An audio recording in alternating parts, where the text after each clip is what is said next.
Bonsoir la famille, j'espère que vous allez bien. Dans cette vidéo, je vais essayer de partager avec vous tout ce que j'ai appris concernant la fusion congruente et non congruente dans le cas des diagrammes de phase liquide, binaire, solide, liquide, etc.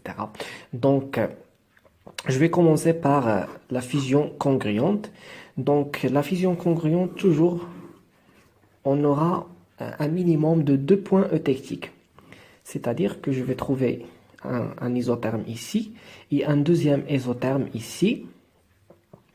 Et donc, je vais obtenir comme résultat deux points eutectiques, le point E1 et un deuxième point E2.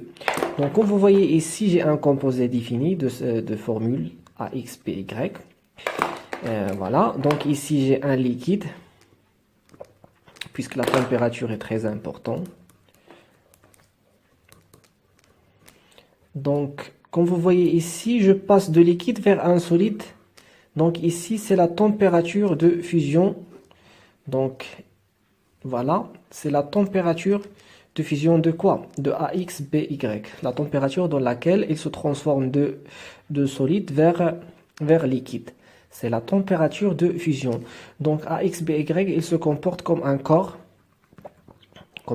pur, qui a une température de fusion bien déterminée. Donc pour cette raison, on appelle ça, c'est un composé avec fusion, composé défini, AX, BY, voilà, à fusion congruente. Donc, c'est la fusion d'une espèce qui forme normalement. C'est comme un corps pur. Voilà, chaque corps pur a une température de fusion. Par exemple, le corps A, ici le corps A, ici le corps B. Donc, c'est la température de fusion du corps B. Et ici, c'est la température. Donc, ce point-là, c'est la température de fusion du corps. Donc, A est un corps pur, B est un corps pur. Et AX, BY, il se comporte également comme un corps pur.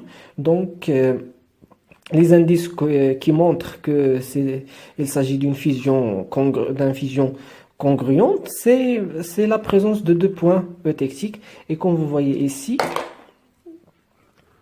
transformation de liquide directement vers la phase solide. Mais par contre, donc ça c'est fusion congruente.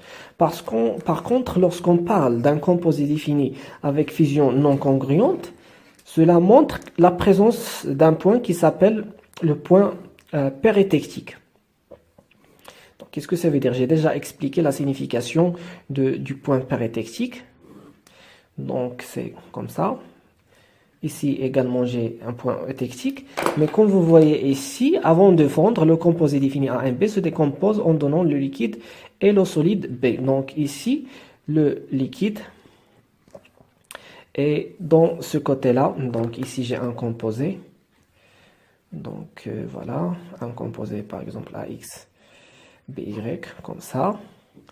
Donc ici, j'ai la phase solide, j'ai AX, BY solide. Mais lorsqu'il passe à ce niveau-là, il se décompose en un liquide plus, comme vous voyez ici le B et le A, donc plus le B solide. Et puis, il se transforme en liquide. Et c'est ça la différence. Donc, vous voyez ici le composé, avant de fondre, il se transforme directement en liquide. Mais par contre, ici, nous avons une étape intermédiaire. C'est le liquide plus B solide et puis le liquide. Donc, ici, vous voyez solide, solide, solide, solide. À un certain moment, la température de pérétectique, donc ici c'est le point P, nous allons obtenir un liquide plus B solide et puis voilà le liquide. Donc avant de fondre, le composé défini AMPN ou bien AXPY se décompose en donnant le liquide et le solide P. On dit que le composé AXPY n'est pas stable jusqu'à sa température de fusion. Donc il s'agit d'une réaction pérétectique donnant un liquide et un solide thermiquement plus stable. Outre les points de fusion des corps purs A et B, le système présente deux invariants, siège, R7, etc.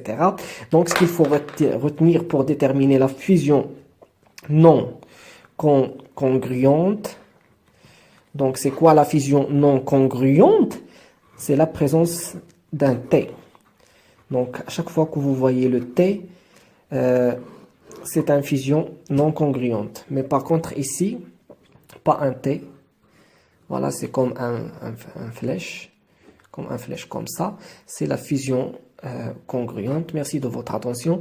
Et si vous avez besoin de bénéficier de mes cours de soutien en n'importe quel modèle de chimie, soit réel, soit virtuel, c'est-à-dire online, vous pouvez me demander ça dans les commentaires pour qu'on se contacte voilà, pour fixer les dates et le programme de travail en privé, bien sûr. Courage à tout le monde.